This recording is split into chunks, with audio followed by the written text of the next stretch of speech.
Here we go. 3, 2, 1. Hey, Steve. We're back with another episode of the Steel Target Paint podcast. And do you know who we're talking to today? I do, Jeff. We had a special weekend together. Absolutely. Why don't you tell our listeners who we got? We've got the president of Uspsa, Mike Foley. Welcome, Mike. Thanks, fellas. It's good to have you back, Mike.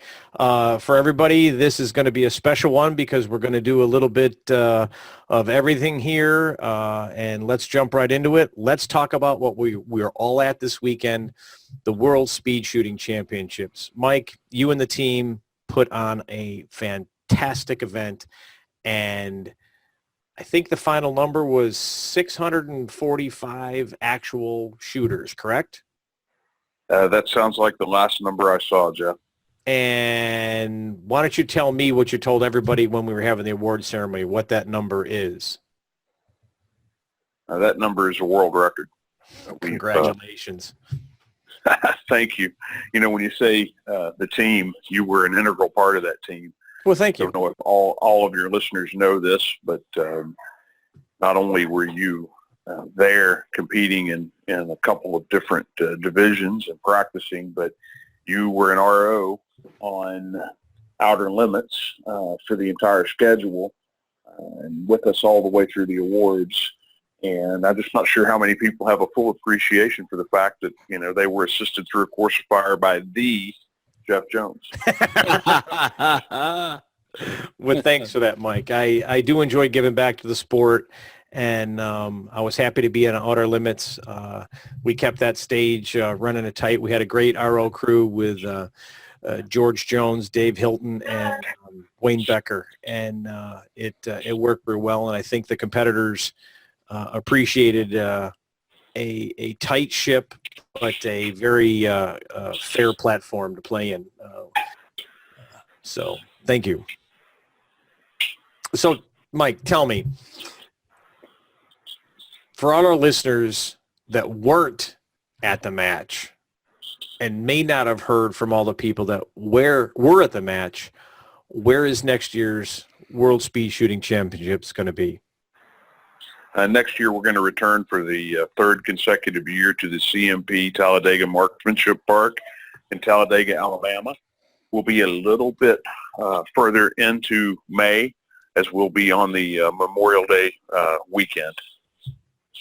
Fantastic. Now, historically, you give people Monday or Sunday night a chance to travel, so you just have a single session on Sunday morning, and then we do the awards.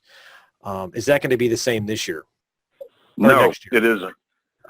That's part of the reason for the madness. We are running against the capacity for the schedule we have now, and to get more guns into the match and to get more people into the event, we're looking for ways to extend more slots to Steel Challenge competitors. And the only way to do that is to create more bays or more days. And the plan for next year is that we will run 2 8-man squad flights on Sunday and have an evening awards, leaving Monday, the holiday, for travel.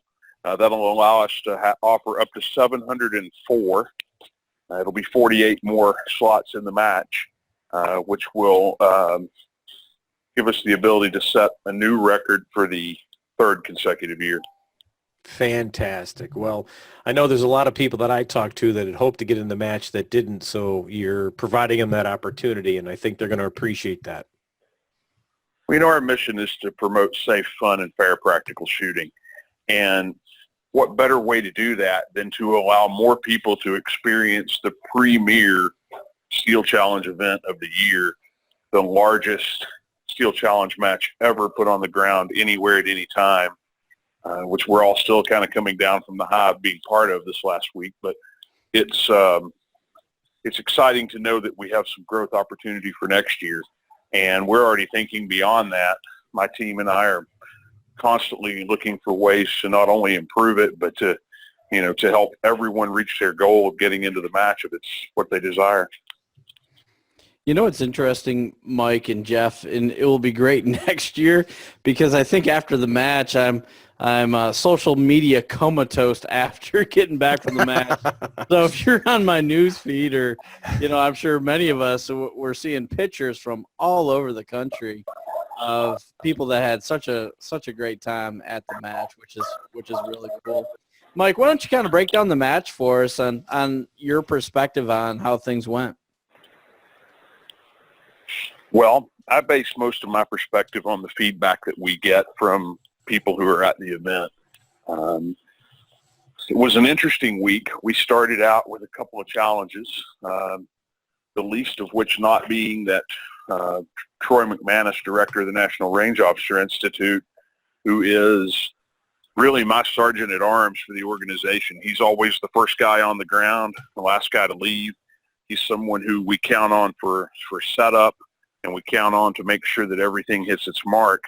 Had a little bout with some respiratory illness, yet to be determined, that put him in the hospital first thing Monday morning. To pour a little salt in the wound, I had to have someone take him to the emergency room, and in a quick scramble, Jake Martins ended up being that person. So we started out the week down 2 key players from my team. Jake joined us later that day, and through his amazing dedication, got all of his work back on schedule before the next morning. So we missed Troy a great deal, but I was able to get Jay Warden, who is a nationally renowned range master on the USPSA side of the house, to step in and be the range master. It was Jay's first Steel Challenge match, and I don't think that anyone would have noticed that if we hadn't told him. But he did an exceptional job filling in for Troy. Troy got out of the hospital on Tuesday night. I picked him up and was there backing up Jay and coaching and helping and doing things as asked the rest of the week. But even being down one of our most important key players, I think we put the most visually pleasing Steel Challenge on the ground that I've ever seen. I cut all the boards myself, and with the help of some other guys, got them on the ground. We did laser levels such that the tops of all the targets were aligned at the correct height, and painted everything such that it was identical stage to stage, removed any debris that would be from the rear of the start box forward, and in essence put together what I would consider to be an almost antiseptic Steel Challenge match, such that if you were in the shooting box looking forward, you didn't know there was anything in the world except you and those targets. At the end of that, I went around and shimmed everything and made sure it was level, and then we cut backups for every single post in the match. 3 sets, in fact, of identical backups that were there on the stage, and we were pretty well prepared for what turned out to be a pretty consistent, fluid match. Steel Challenge competitors will know if you're off by an inch or two, and I can tell you that there was nothing in this match that was off by even a quarter inch or half inch from the setup. We used trigonometry and magic and 2 tape measures to go around and check the arc, and Zach Jones and I checked it 3 times. We just wanted to make sure that it was the example of how other Steel Challenge matches, can put the 8 stages on the ground. I'm glad you said it like that way, Mike, because I had a couple competitors come up to me and say, those plates seem really low. And I went, no, they shot those with a laser. I said, what you're experiencing is you've probably set it up too high at your home range. I had someone tell me they didn't know that Pendulum had those different heights at their range. It's kind of just swept downhill. I had some of that video online. I had a young man come to me and say, Mr. Foley, why don't all other matches set it up the way you do? And I said, well, it's quite simple, son. I have an unlimited budget and all the free time in the world. Yeah, the 9 o'clock match, the local match that gets set up at starting at maybe 7 or 7:30. you get what you get. Yeah, they do their best, I'm sure, to get it as close as possible. I know where I shoot out of, we try, but when we measured and did pendulum, it looked like we were shooting mini pendulum when you finally were shooting truly 5 and 6 foot plates from the shooter's box. And you find out that, that 6 foot board that you had there was probably about 11 inches too high to make a 6 foot topped target. So, the match looked great. The vendors were up, I believe, this year from last year. Weren't there more vendors this year? Yeah, we had almost a little tent city over there with Premier, Tandem Cross, CWA Race Guns, Hunters HD Gold, and had one more. Someone Gaston Glock. Yeah, Gaston Glock. Thank you, Jeff. Yep. And we had a little tent city there in the center, and then down at the far end of the range, we had demos from JP Rifles, Tipman Arms, MBX, and thinking who else was down there? Oh, PSA, Palmetto State Armory. Yep. And those were fun. Did you guys get a chance to go down and shoot that Tipman Arms 22? You mean the one with the happy switch? Absolutely. I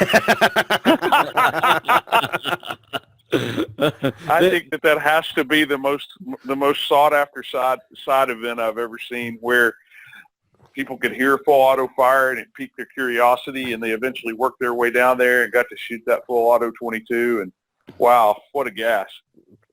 Yeah, Chris from Tipman said, hey, Steve, don't you have a match to shoot?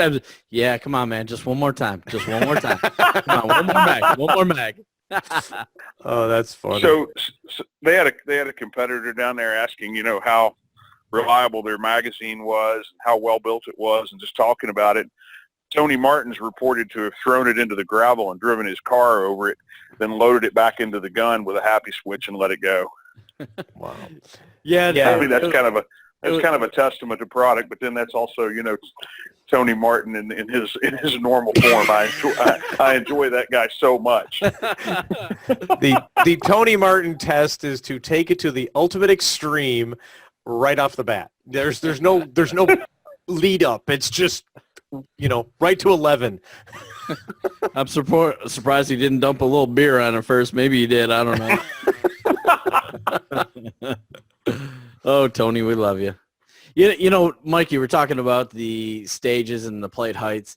As a competitor, it was truly refreshing to see outer limits where the top of the plates were similar in height, so you can kind of shoot it across from a competitor and you're shooting at the rate of speed that some of us are shooting. It makes it for a more pleasant experience instead of, you're shooting down and then you're shooting way up at a target. Then you go to the next one, you're shooting down and then way up and then coming into the stop plate. But it was funny as I ran. Okay, let's not kid each other. I briskly walked to the end to the far targets, and it was interesting because they keep getting lower and lower and lower. And I don't know what the stick height back there was, but it was probably 2 feet 2 inches or something like that. But you guys really did nail the target presentation. It was great. There's a tip in that for any local match directors that are listening. So perhaps on Sunday morning when you're setting up your match, or Saturday morning, or if you have a summer league like we do around here, in the afternoon after work, maybe you can't do a laser level and 200-foot tapes and all the trig and all that. But what you can do is figure out the bays where your stages fit. And once you get that figured out, you can do a little bit of math and a little bit of guesswork with your eyes and come up with an appropriate stick height. With Sawzalls and battery-powered reciprocating saws and all of those things today, there's no reason why you can't improve your presentation at your level 1, even if you're dealing with less than ideal shooting bays at your club. And, in Wilmore, Kentucky at the Bluegrass Sportsman's League, which is my home club, we had a club member who's a surveyor come out and survey pin the stages in our bays, such that if I go out there to practice, I can take my own targets and set them up. So at CMP, they put those little golf flags, the little, I don't know what those markers are called, in the gravel, and that helps for, a repetitive setup. But there are ways that you can get very close to world class just by thinking a little bit beyond running out there and, setting up all 5-foot sticks or whatever. Absolutely. So we got, this one's done. We got next year's coming up. I helped with this. There were 5 new division records set. Yes, That there is were. crazy to me how people are still breaking the records of these guns. They're just getting faster and faster, and it's not all in rimfire either. In fact, you had it posted, and tell them what BJ's accomplishment was. So BJ Norris, who's very well known for winning the Steelmaster Award numerous times and for winning centerfire and rimfire pistol over the years, shot his carry optics pistol at 74 seconds, 74 and change. I don't have the exact number in front of me. And that was the high centerfire time in the match from a carry optics gun. He didn't get a chance to shoot his open gun. There was something going on with his open gun. He had shot out the barrel or something and needed a new barrel and wasn't sure he'd have it in time. So he put all his focus on carry optics, which he shot with a Wilson Combat Glock. And BJ's not known for being a Glock shooter. He's been shooting the Beretta platform in production and the 1911 platform, in Steel Challenge and single stack and so forth for years. And he came out with that. He told me after the match was finished on Sunday that he was certain that having the slide-mounted dot was a factor, and he thinks it's faster than the traditional, sight above bore offset that a lot of us have on our open guns. And I got a chance to talk with him about that a little bit, and I'm real curious about continuing to have that conversation because I want to know what he's seeing there, because that was a surprise to me to hear that. But yeah, 74 and change, and that wins, the highest the lowest centerfire time in the match. And is a new world record for carry optic. Well, actually, that would be considered open, but he did set a new world record for carry optics too, didn't he? He did. That's the record. The carry optics gun is the that's right. That's right. Steel Challenge this year. Yeah. He actually shot it. He shot the carry optics in carry optics. He also shot it in open, but he shot it faster in carry optics when he competed in that division. Right. It's going to be interesting. I bet you Wilson Combat's going to sell a bunch of Glock modified guns. But it's interesting though, Mike, when you think about somebody like BJ, because he is probably one of, if not the best iron sight shooters when it comes to the Steel Challenge. Don't get me wrong, there's a lot of other greats that are up there, but being that good at iron sights and having that dot that much lower, I'm sure that played right into his strength. But to see that high 74 or 75 that he shot, I mean, that was absolutely amazing. And then if you transition a little bit to what Mackenzie Bragg did with a rimfire rifle open gun. Holy cow, son. I mean, it's I think Jeff and I are going to start taking up golf. Maybe we Yeah. It's funny because, we've seen Mackenzie Bragg come a long way, over the years, and we've seen her win lots of level 2 Steel Challenge matches in multiple divisions. Anytime she shows up, the old guys start grumbling and shuffling their feet and saying, well, she'll get a job someday or whatever. I don't embrace it that way. I think it's outstanding that we have a 15-year-old girl who beat every person in one of the 2 largest divisions at the Steel Challenge. And I kind of announced it that way. I saw some sound bites from my presentation to her on the internet today. Everybody's celebrating it and saying shoot like a girl. And I have to say that it was really impressive. What she shoots 65 64, 65. It was a 64 and change, like It a was- 64-45. Okay, I shot a 65-45, which was my personal best ever. So she shot exactly 1 full second quicker than me, a 64-45, and I couldn't be more happy and proud of her. I mean, it's she set a world record, which is fantastic, but man, oh man, the race to 60 begins, or 59.99, and hopefully a lot of people out there take this as motivation to step it up, because these kids, you got Ethan and Cole and Grant and Chris Barrett's breathing down everybody's neck. I mean, these guys, little Nate Gibson out there shooting left-handed. I mean, that kid's insane too. I mean, all these young shooters out there are just they're they're out of control. I need to take a day off of work after I got back home. They're probably in school, living, loving life. Yeah, they're amazing, amazing shooters and even better people. Well, let's talk about one of the juniors. Absolutely. Hold on, he forgot one person who was a world champion junior and of course winning world champion. Took a little time off, had some car problems, missed a couple matches. Colby Pavlock came so close to breaking that magical 60 number. Steve, remember when the number was 70? That was the magical number? I do, and I haven't pulled up the list since I've been home, but the amount of time shot under 70 seconds this year, I don't know if there was 20 or 30 of them, but, it's people. I remember two years ago shooting PCC, and I think 80 won it. And this year, I'm not sure if you were in the top 10 if you were under 70 seconds. So, yeah, it's crazy. And for what Colby did, in Grant Kunkel is right behind him. I think Grant shot a 63 something, and Colby shot a 60 point something. That's with an iron sight rifle. Mm-hmm. I can't even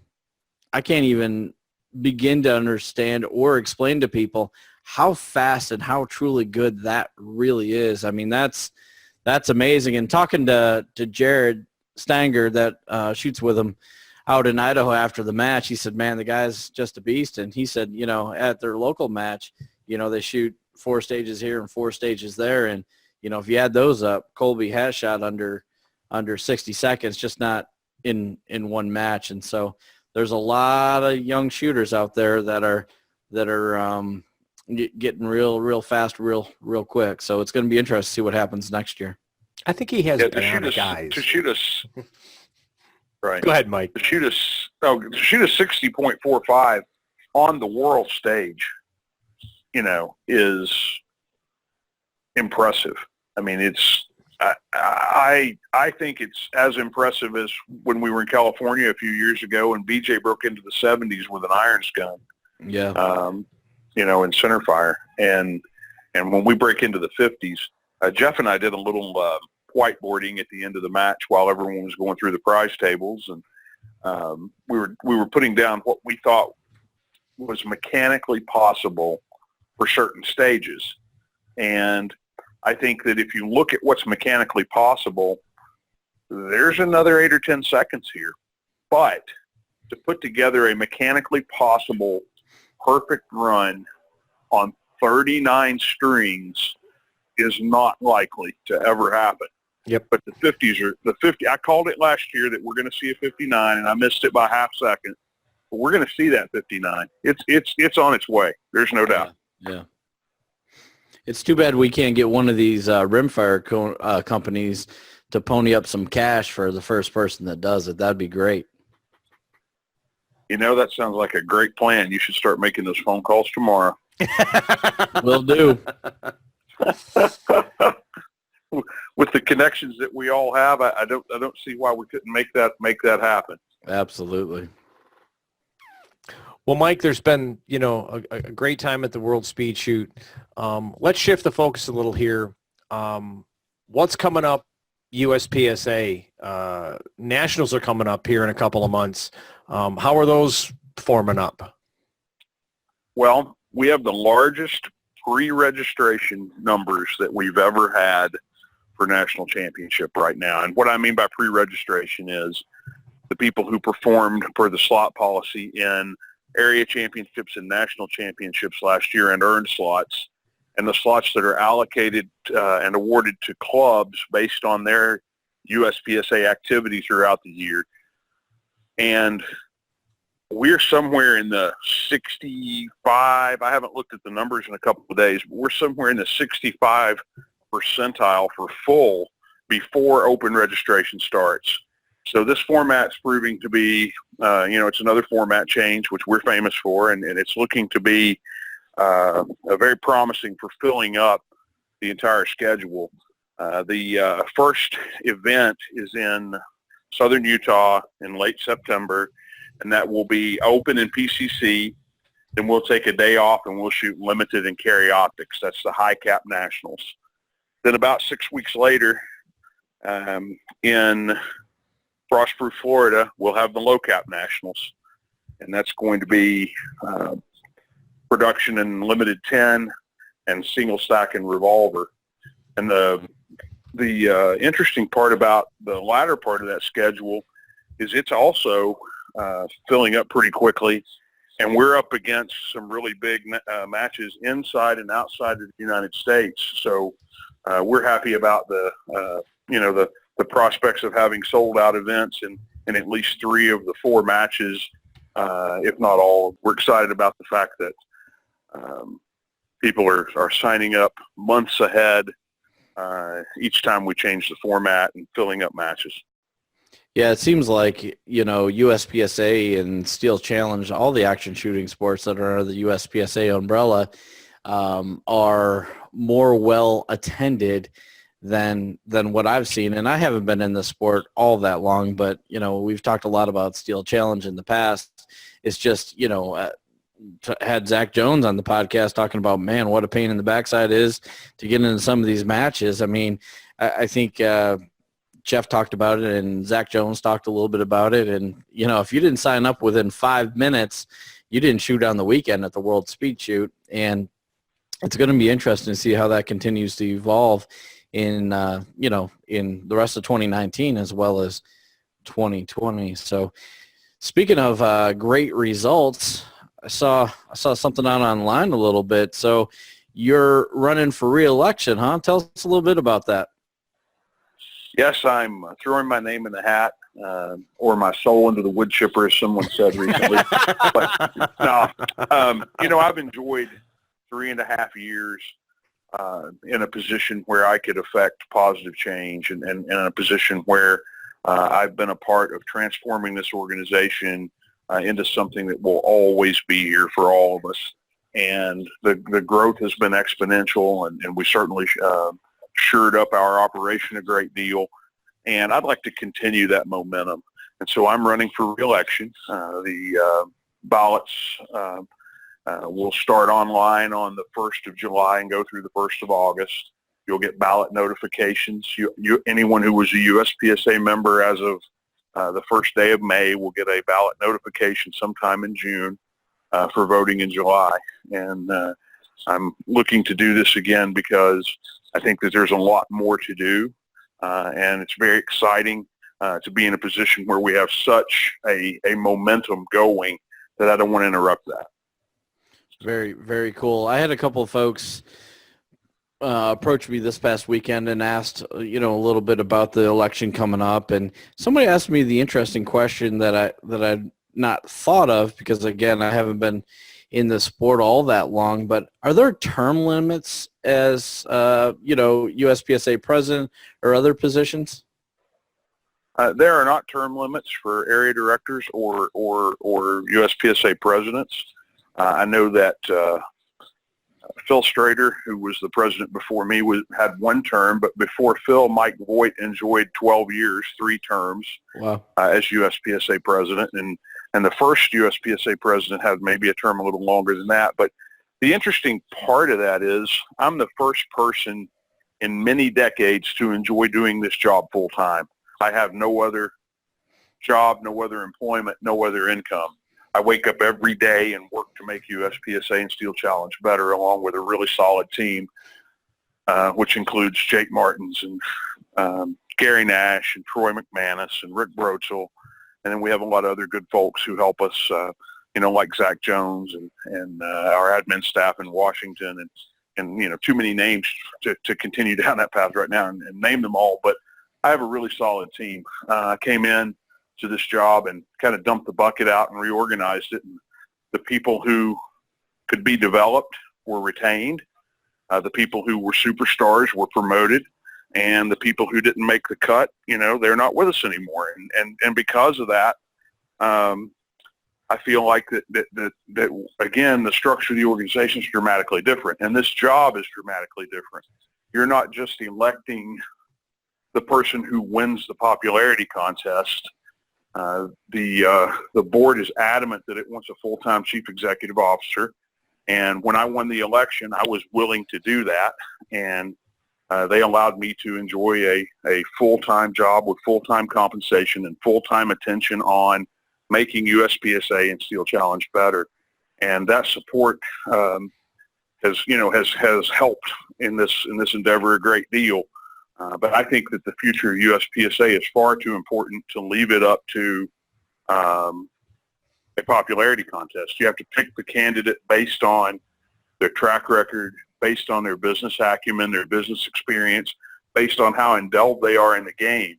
And if you're one of the thousands of people who like Steel Challenge, I think you should look at the guy who's had the most experience in Steel Challenge, the most time on the ground, the guy who's been putting on bigger and bigger and bigger World Speed Shoot Championships. And so that happens to be me. I'm here because I love this place and I want it to always be here. It has to always be here. I enjoy shooting as much as anyone there. I shot 8 divisions last week, and my love for the game, coupled with my business acumen, my business experience, and the momentum that we have going now makes me feel like that there's nobody, better situated to continue this work. When it's time for me to go, I'll be working hard on what I would consider to be a succession strategy to try to find a suitable replacement. But for now, we're looking into the next 4.5 years, and I'd very much like to be here the entire time.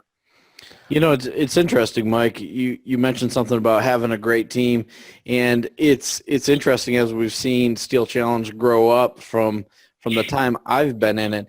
I mean, the presence that the organization, including yourself and Jake and Troy and Zach, all the way through the event, everybody was accessible. There was a hands-on approach. I mean, it wasn't one of those all hands on deck kind of things, implying chaos.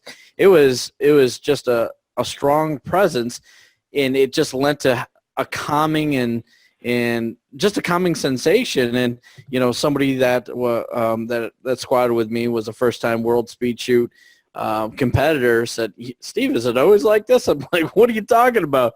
He said, "This place is calm, cool, relaxed.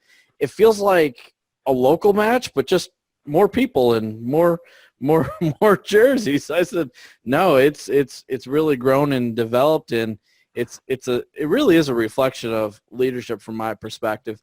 Maybe a little bit of duck on water, the beginning of the week, and the feet were pedaling pretty fast, but I think it's a testament to your leadership as well as those great people that you have around you. So congratulations on such a successful event, and I wish you the best at re-election. Hey, Jeff, I got a joke for you. Want to hear it? Let's hear it. All right, I was going to lay into Mike Foley a little bit. Mike, I never questioned your leadership and decision-making ability until you handed the microphone to Jim O'Young. Jim, we love you, brother. No. I prefaced it by saying, if you want to know more about Steel Challenge, there's no better place to hear it than Jim O'Young. It'll be 8 of the best hours of your life. And but Jim is passionate, and he's been around for a very long time. He shot his 30th Steel Challenge out of the last 34 years. If you listen to what Jim says, we've been doing this thing for about 37 or 38 years now, with that little break in the 90s. But one distinction that I have to make between the time-tested Steel Challenge of old and the Steel Challenge of new is that when USPSA purchased Steel Challenge from Mike Dalton and Mike Fishman, it was an event. Their goal was to make it into a sport. They just didn't have anybody on staff that understood sport. And coming from the competitor side of the house, I very early on in 2016 on a whiteboard in a board meeting in Las Vegas, Nevada, wrote event, sport, and hobby. And I said, gentlemen, you have purchased an event with the goal of making it into a sport. And to do so, you want to draw a whole bunch of hobbyists because that's who pays for this thing, the dead center of our demographic. I said, I have someone who's willing to purchase the Steel Challenge right now. And what we have to decide as a body is, are we going to get out of the Steel Challenge business or are we going to get in it? Because if we're going to get in it, I'm going full speed forward and I'm not going to stop until it's its own full-fledged, legitimate shooting sport. And the board got behind me, and the team got behind me, and that's what we've done. I think there were maybe 1,300 people or something classified in Steel Challenge, and I haven't looked at Zach's report in the last few days, but we're something like 20,000 classified, and we're doing 50-something thousand activities last year versus only about 1,700 in the year that I got here. So we're not playing around with that, and it's a big deal. So the distinction between the Steel Challenge of old and the Steel Challenge of now is this is not 100 people shooting 200 guns in an annual get-together in California anymore. This is a world championship for a full-fledged shooting sport for people who are playing it at 200-plus Steel Challenge clubs across the United States and a few internationally.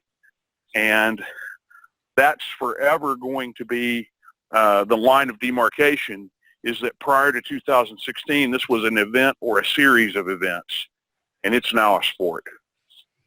Absolutely, Mike. And now, I've been shooting for 3 years now,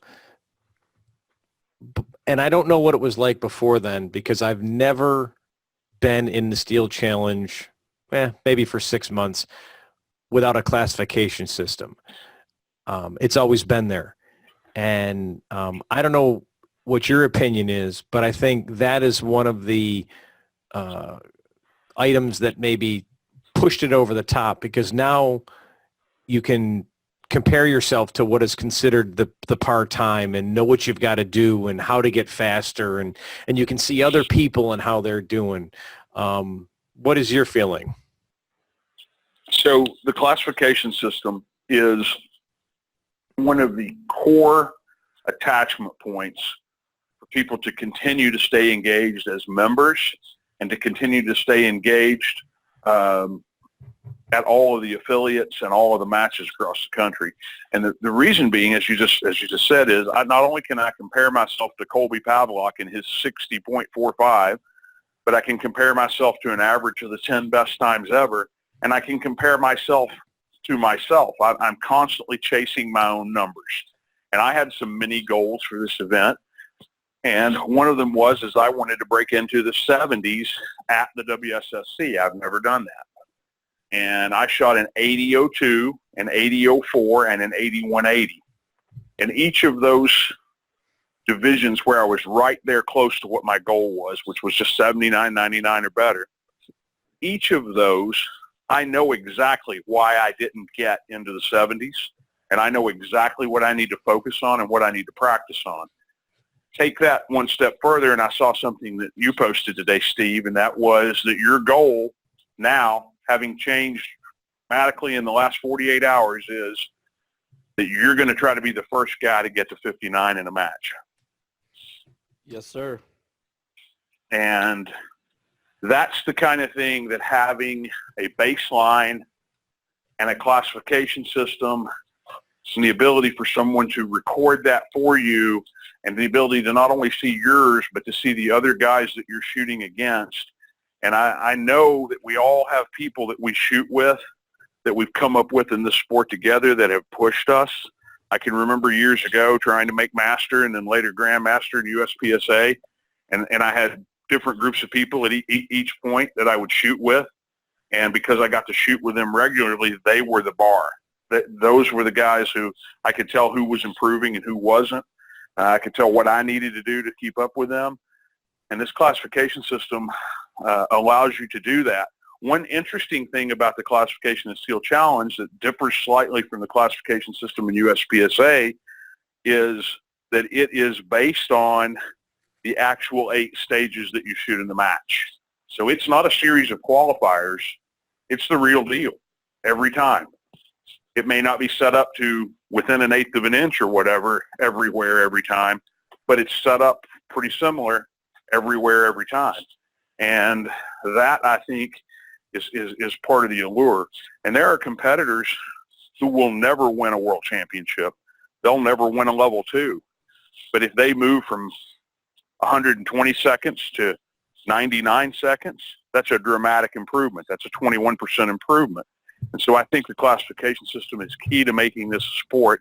But I think even equally so is the access to events. And with us now at 200 Steel Challenge clubs and growing every week, you know, we're seeing more and more matches. We're also seeing more level 2s, more level 3s. The Area 5's coming up. Later in the year, the Area 2's coming up. So activity breeds activity at every level. So all of those things fit together in Steel Challenge in a very unique way that other shooting sports, including USPSA, which I'm very fond of, don't have. And that is the practice and the match are the same at all levels. Sounds good. Well, Mike, again, congratulations on a great WSSC, continued success in USPSA. I can't speak for Steve, but come July 1st, you've got my vote. Thank you so much, Jeff. That means a lot. Yeah, Mike, if I have to. No, man, I really appreciate I remember the first time I met you out in California, and I knew this was somebody that he wasn't playing around, and somebody that, you know, it's not all the time in the gun industry you find people that are as, let's just say, executive as you are. You know, you're a smart, charismatic guy. Please don't let this go to your head. But, you know, you forgot good looking. Hey, I'm going to. Just kidding. Hey, I'm going to post that selfie with you and I side to side. We'll let the people determine. I'm kidding. That might be more strain than they can bear, brother. It may be. But to have somebody such as yourself come into an organization like this that was considered quote unquote part-time, you can definitely tell the results that you've brought and how you've treated it as a business. And I look forward to see what the next 4 years have in store with you at the helm. So thank you again for taking, you know, about 45 minutes of your evening. I know you don't have to do that, but I know our listeners as well as Jeff and I appreciate it. So thanks for your time, Mike, and we wish you continued success, and we'll see you out on the range soon. Thank you, Steve, and I thoroughly enjoy this. This is really just like the three of us hanging out talking about shooting. Sometimes I forget we're talking to the rest of the world. Well, you know, that's what we try to do. I've said this to a number of people that, you know, you might be able to pick up a tip or a trick here, but, you know, this is a passion for Steve and I, and we just love doing it. We just love talking, and we get access to people like yourselves and some of the other people that we've had on here. I mean, I was just checking. This is the fourth time you've accepted our invitation to be on here, and we appreciate that because, again, you bring a different perspective to the shooting sports that a lot of people don't know. I mean, I personally used to think that, you know, you just sat in your office and the sponsors would send you guns and free ammo, and you got all your matches paid for, and they paid for travel. I mean, isn't that what the president does? You know, I don't even think that's remotely what the president does. But you know, I digress. You know, I cut all that lumber down there. You were there. Oh yeah. You know, a lot of people wouldn't realize that the president's the guy at the end of the day who walks around and helps pick up trash as well. You know, there's no job here that I think is unimportant, and my team follows that example, and all of the people in our organization that are here now follow that example. And so we're really glad that it's not that way. Not to take anything away from everyone who did it part-time. The organization was different and the world was different. But for us to survive and evolve, it takes a little bit more than me sitting at a desk opening up packages of free guns and ammo. Hey, Jeff, I just can't believe that he dignified that with a response. That just tells you the kind of guy he is. So. Well, I saw him out there cutting that wood, and I saw him out there picking up trash, and I saw him out there talking with every shooter that came up and introduced themselves and listened to what they had to say. And, you know, I know the kind of guy Mike is, and he knows I was kidding. That was all in sarcasm, because, you know, we've had discussions about some of the things he's had to do, and I just walk away going, God love him. I don't want to do it. Hey, Jeff, I do have one parting thought in closing. Sure. Kind of reflecting back on the World Speed Shoot. For all the listeners out there, whether you're junior shooters or you've been in this sport for 25 years, the RO staff at the World Speed Shoot was first class. And whether it's at the World Speed Shoot or your local match, all these folks are volunteering to help out. I know they get an awesome shirt, you know, at the World Speed Shoot, but to be out there in the 90-plus degree weather, to make sure that they're offering this quality event, please make sure when you get done shooting, whether it's after your last string on the stage or after all competitors are done shooting, please make sure that you go up and shake their hand and thank them and tell them how much you appreciate what they're sacrificing being out there to bring this type of sporting event to you. Without the ROs, it wouldn't be possible. And I think whoever put together the ROs for the World Speed Shoot, a lot of familiar faces.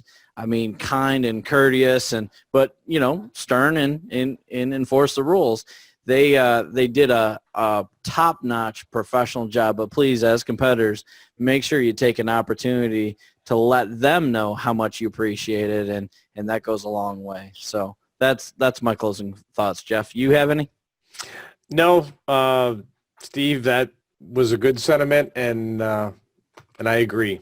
I mean, I was fortunate enough to be one of those ROs, and I do appreciate everybody who comes up afterwards and says thank you, and whether it's like you say right after they shoot or at the end of it, because it is a passion, and hopefully everybody who I ran felt they had a fair shake at the time, you know, at the starts, the Are You Ready, Stand By. I try to keep it very consistent, and because the goal there is to see the shooters do their best. I love it when somebody crushes a run and a string, and you can just see them beaming. I think it's great, and just to be a little bit part of that, so you're as an RO is a great feeling. So thanks for your sentiments. Mike, any closing comments? No, just, you know, always remember that as a competitor, your job is to be safe, have fun, and come back. And as a range officer, your job is to make sure that everybody's safe, having fun, and that they'll come back. And we take every experience and walk away and learn from it. And we're going to make that staff as good as it was this year, even better next year. All right, sounds good. Well, everybody, hope you enjoyed this podcast. Leave us some feedback on the Steel Target Paint Podcast Facebook page. And Steve, give them that code for our sponsor. Head out there and use code STPodcast10 for 10% off everything at rangestore.net. Thanks, everybody. Have a good night. Good night, everybody. Excellent, Mike. Other than the fact that no, it was great. Hope it didn't go too far. No, it was perfect. I envisioned this just like it turned out. Yeah, well, I get a little wordy sometimes because I'm passionate about what we're doing, guys. And of course, I'm walking around the backyard with my corgi in the dark and talking to you guys. No, it's fun. Time always gets away from me when we're doing this, and there's never a time that you can ask that I won't make this happen, because it's a lot of fun. I appreciate it. Well, I've been joking with Steve, and with this new software we have here, I've talked about starting the Sunday night bull session where, we'll send out the phone and, 6 guys will get the ability to have a number that they can talk, but we could have 100 people dial in and just listen. And it would just be 6 guys just shooting the shit about guns and shooting and whatever. And I've done it a number of times with Steve. I do it all the time with Zach Jones. I just call him up and it's like, hey, what's going on? Let's, it's fun, Indeed. So. Well, let us know, Mike, if there's anything else we can do to help you as you come into the election months. We don't Absolutely.